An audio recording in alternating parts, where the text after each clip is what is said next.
So I'm just confirming that I will have some amendments to Dean Smith's bill for probably circulating today. They mainly relate to modest exemptions from the Sex Discrimination Act.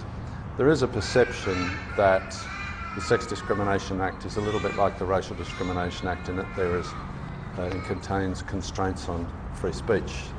That's not the case. It prohibits overt discrimination. Nonetheless, we have to recognise that there are some people who are genuinely, conscientiously opposed to same-sex marriage. We do not want a dictatorship of the majority in this country. We should show respect for alternative points of view.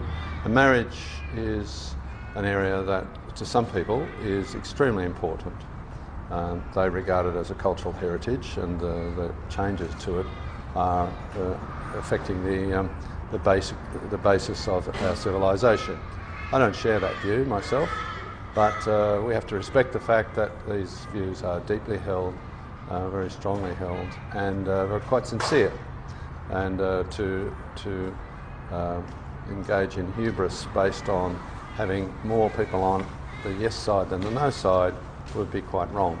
So in respecting that opinion, my intention is to carve out a very modest area for conscience, which will allow people who genuinely feel that way and want to act accordingly to basically disassociate themselves in the goods and supply of goods and services facilities from same-sex marriages.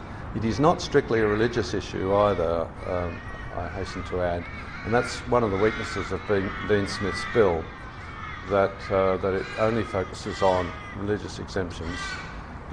Traditional Aborigines, for example, have signed a bark petition arguing that it's contrary to their culture to allow same-sex marriage.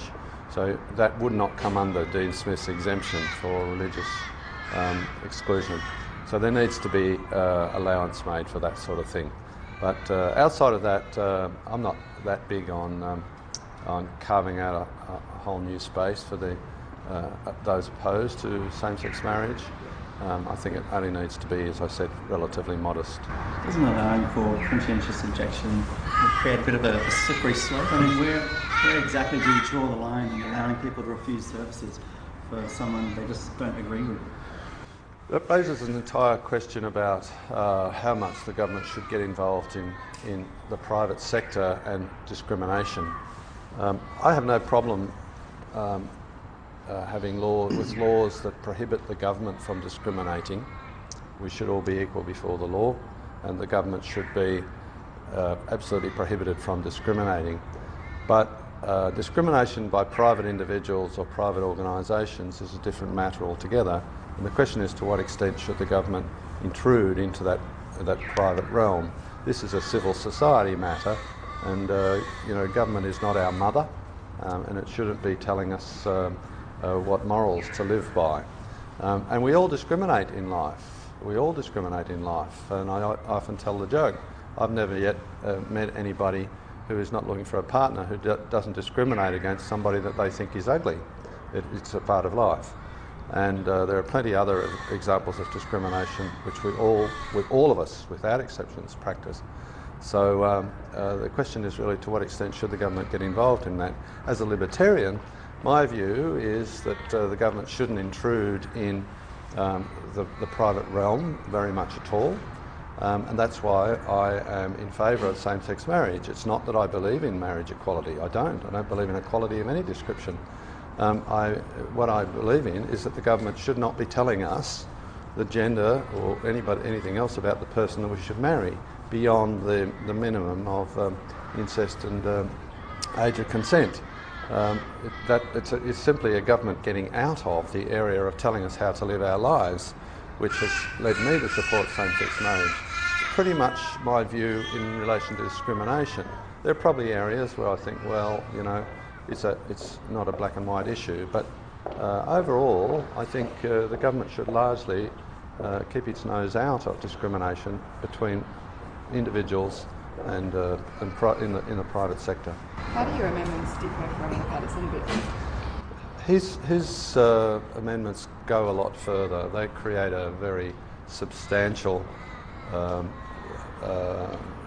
sort of acknowledgement. It creates a whole new culture, if you like, in law for people who don't support same-sex marriage, which will then allow them to do certain things, including determine what happens to their kids in schools and that sort of stuff. It goes well. It kind of creates two attitudes. There are those who support same-sex marriage, those who oppose same-sex marriage, and it's sort of trying to create an environment in which one doesn't intrude on the other. It's quite profound, those amendments, and I think it goes beyond what's necessary. What support do you have for your amendments? I think in the end my amendments will be seen as a compromise by both sides. I'm expecting that will be the case. And I know there are some people who don't want any carve-outs in the Sex Discrimination Act at all. I understand that, but I think there's enough support on both sides now to recognise that there are two points of view. This is not a winner-takes-all debate.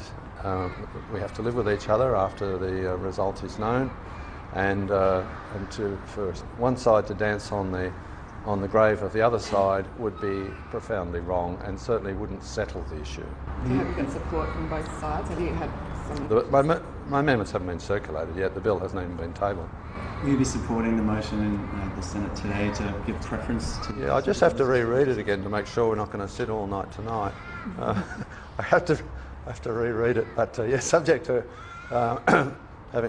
showing some respect for my need for sleep, yes, I will. And have you or your office been approached by these private businesses, the florists and the bakers, who have this?